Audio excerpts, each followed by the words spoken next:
Hello and welcome to Your City in Action. I'm your host, Marnie Ryan. Today on the program, we have the wonderful opportunity of interviewing Miss Gina McDonald. And Gina, I'm so excited you're here. Well, thanks. I'm glad to be here too. Tell me a little bit about yourself real quickly. I know we have some questions and we got to stick to it, but tell me a little bit about how long you've been with your department and everything. I just started working for the department about 5 years ago, and this was my first entree into city employment. I've worked at a state level and at a national level, so this is kind of nice to come home. Definitely.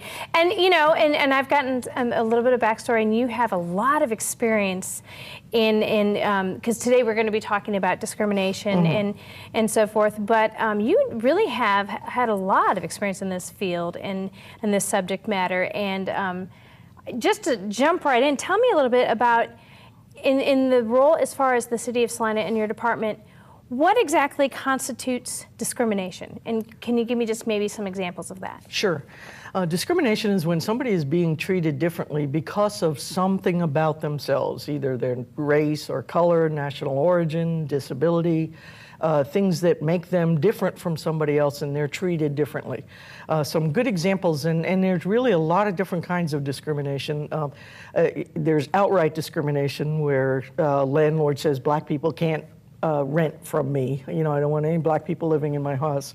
There's more subtle forms of discrimination where it's not that we don't want you here, we just don't have a space for somebody using a wheelchair. If you can get out of your wheelchair, you know, you can come here.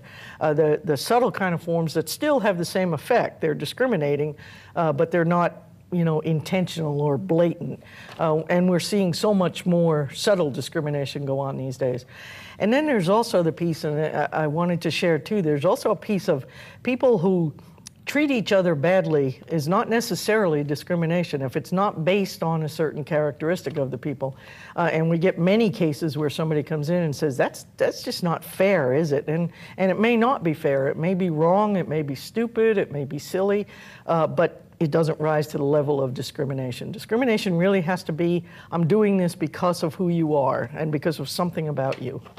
Is that challenging to prove from a department aspect? Absolutely, because you have, you know, one person says one thing and one person says another thing. So what we do is try and find what we call similarly situated people who are in the same situation. If everybody who lives in an apartment complex is white and an African-American couple go to rent there and the landlord says, well, I don't have any space left, we'll go to the landlord and ask if there's ever been anyone there who is, you know, a person of color. And if they can't describe anyone and they constantly give us names of other people that applied and weren't eligible for housing, it sort of gives us information that we need. But yeah, it's difficult to prove because nobody wants to come out and say, yes, I discriminate.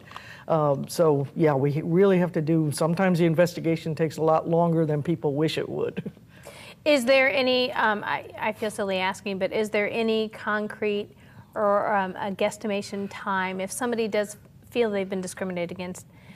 Is there an average about how long it would take to investigate, or is that hard to say? It really is hard to say. Every case is so different. You know, we had a case one time where a person came in and said, I have a support animal that I need to take care of me emotionally, and I wanted to move into an apartment, and my landlord told me no, I couldn't. And so we called the landlord and said, did you know that the law says that she's allowed to have them? And the landlord said, no, I had no idea, you know, if that's what the law says. So that case took about 2 days, you know. We have other cases that have gone on for months. We typically try for no less than 100 days. That's kind of our target, is to get it settled within 100 days. But it depends on the cooperation of the people we're investigating, as well as the information that we have to get. Oh, I bet. Goodness. Well, tell me, do you feel that the increased public awareness, has it affected discrimination and as far as people being aware of it? And have you seen a decrease or a decline in discrimination? Yeah, I don't think we've seen a decline. Unfortunately, I think what we've seen is more subtle forms of discrimination. People know what discrimination is, and for those, and again, this is really a true minority of people in this community. But for those people who want to continue to practice discrimination, they've learned to be much more subtle about it. So the investigations become much more complex in order to gain the information that we need. But I would say that probably 30–40% of the cases that come to us are not discrimination at all. It's that somebody was angry or they didn't have any money to pay their rent, and so they blamed it on discrimination. And when we did the investigation, we found out that it wasn't true. What is the process like if somebody feels they've been discriminated against for them to file a complaint? Well, we take discrimination claims based on from the city of Salina, based on with housing, public accommodations, and employment. So they just come to our office and we ask them some questions. They have to meet what's called prima facie case. They have to live within the city. They have to be have some sort of be considered part of the group that has protections afforded to them, and they have to have a discriminatory act against them. And so once we finalize that and figure that out, then we begin the process of doing the investigation. And the first thing that we try and do after we send the letters out saying that this has happened, then we try and meet with the person that they've accused of the discrimination to get their side of the story. And many times it's a very different side of the story than what we've been given, but sometimes it isn't, and that's where we have to keep pursuing it. What happens if somebody happens to be found innocent, or maybe through investigation they're guilty? Mm-hmm. Well, in the case of somebody who's innocent, we have lots of people who contact us and they're just so upset that they've gotten a letter from us saying that they discriminated against, because they never would, and so they feel really badly. It's much like somebody filing a lawsuit. It doesn't have to be true, but they have the right to file the lawsuit, and that's the same thing with discrimination. So if they're not guilty, we send them a letter saying, thank you for your cooperation, we appreciate your time, but you've been found not guilty, or no probable cause has been shown. When there is a guilt, when we do the investigation, after we complete the investigation, and our job is just to gather the facts, we give the case to two commissioners, the Human Relations Commission, who are volunteers that come and serve us. They'll review the case, and if in their mind, as an average person, if looking at all the facts, they determine whether they believe that there's probable cause or not. Mm-hmm. And by probable cause, it just means we think, given these facts, that something did go wrong here, something wasn't right. If they determine that there's probable cause, then the potential is there to go on to municipal court. There's also the potential all through the process to say, let's sit down and conciliate. And that's why I think it's so important to have these kind of programs at a local level, because through the conciliation process, which basically is the respondent or the person who's been accused and the person who's made the accusation, sitting down together and talking to each other.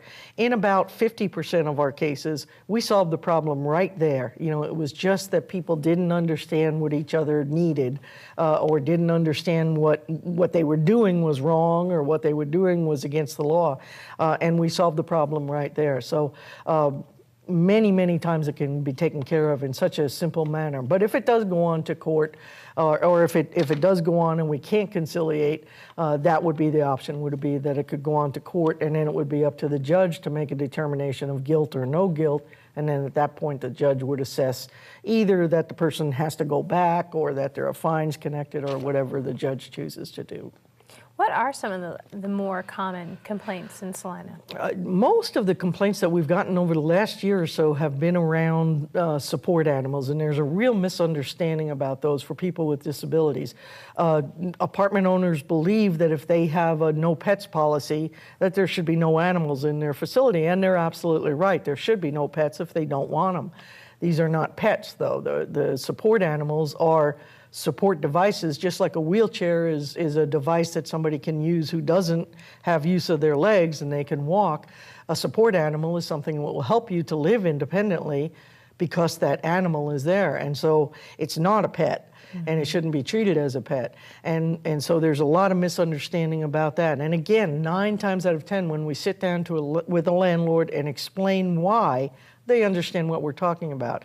It's also true that if you have a support animal, that animal should not destroy your apartment. It shouldn't leave stuff on the lawn outside. There are certain rules and regulations that you have to follow to make it so that animal is almost invisible to the rest of the community. Where can someone find more information about discrimination, and if they're curious, not sure, maybe they think they've been discriminated but they're not 100% certain, what are some good resources with your department where people can find information? Well, thanks for asking that, because we absolutely hope they call. We have many landlords that will call us and say, here's the situation going on, can I do this? And we really appreciate that. We would much rather stop the discrimination before it happens.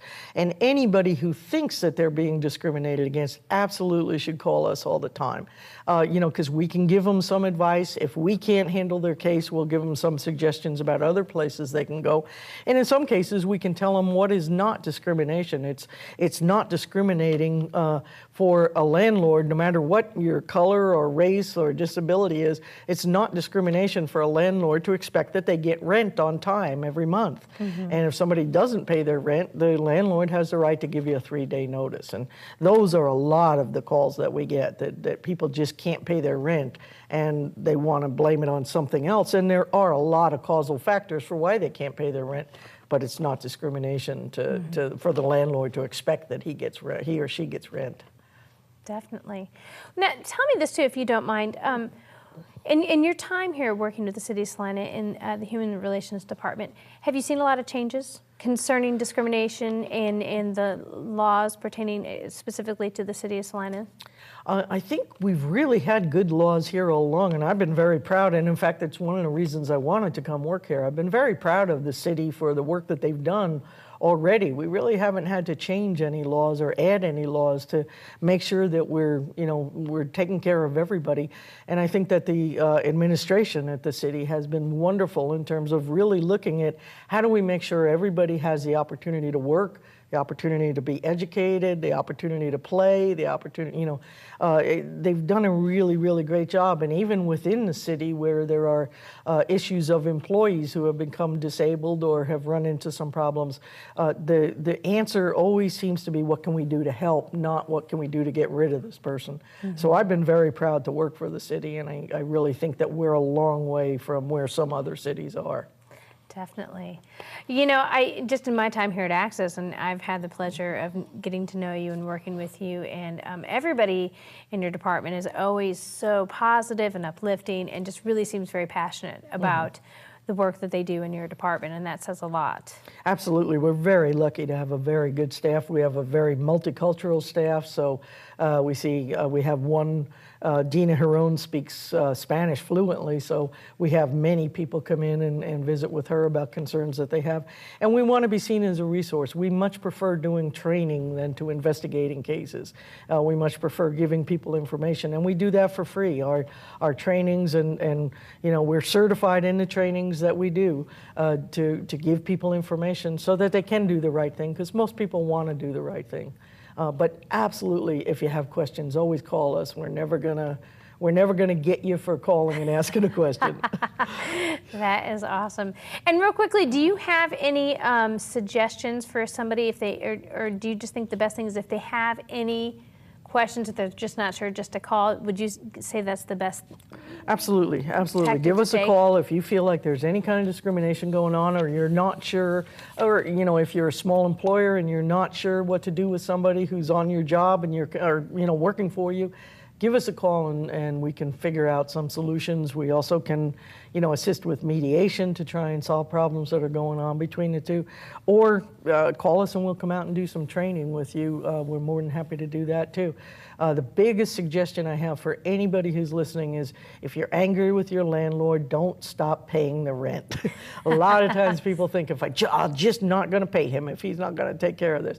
And if you don't pay the rent, you get thrown out, and you have no other options available. So call us before you decide to quit paying the rent. Definitely. Well, that is some wonderful advice. And Gina, I thank you so much for coming to the program and sharing this with us. And well, thanks, Marnie. Thanks for having us. yes, and you have to come back. I will. Great, thank you. Thank you. And thank you so much.